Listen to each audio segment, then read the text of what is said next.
Retour en France avec un premier conseil municipal à Creil, conseil municipal sous tension. Souvenez-vous, ça s'est passé dimanche dernier à l'annonce des résultats. Au revoir Jean-Claude.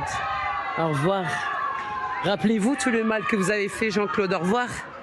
Au revoir.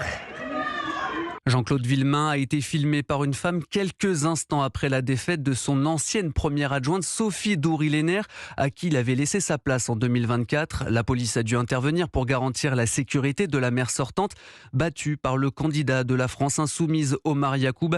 Jean-Baptiste Marty, le premier conseil municipal ce matin dans la 8e ville la plus pauvre de France, s'annonce électrique.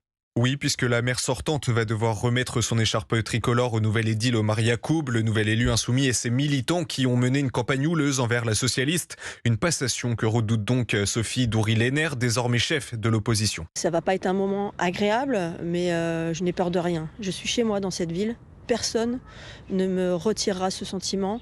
Et je continuerai à exercer dans cet esprit, dans l'opposition, en veillant aux valeurs et aux projets que j'ai conduits par le passé pour que tout ça perdure et qu'on puisse continuer à faire barrage. Faire barrage et notamment s'opposer à certaines mesures controversées. En première ligne, le désarmement des agents municipaux voulu par le nouveau maire. J'ai une police municipale qui est évidemment très inquiète, voyant ce qui se passe à Saint-Denis.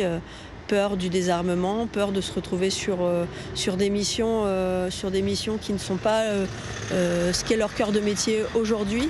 Et il y a une véritable inquiétude qui s'exprime. Selon les informations d'Europe 1, sur les 15 agents municipaux que compte la ville de Creil, au moins 3 ont émis le souhait d'être mutés. Jean-Baptiste Marty du service police-justice d'Europe.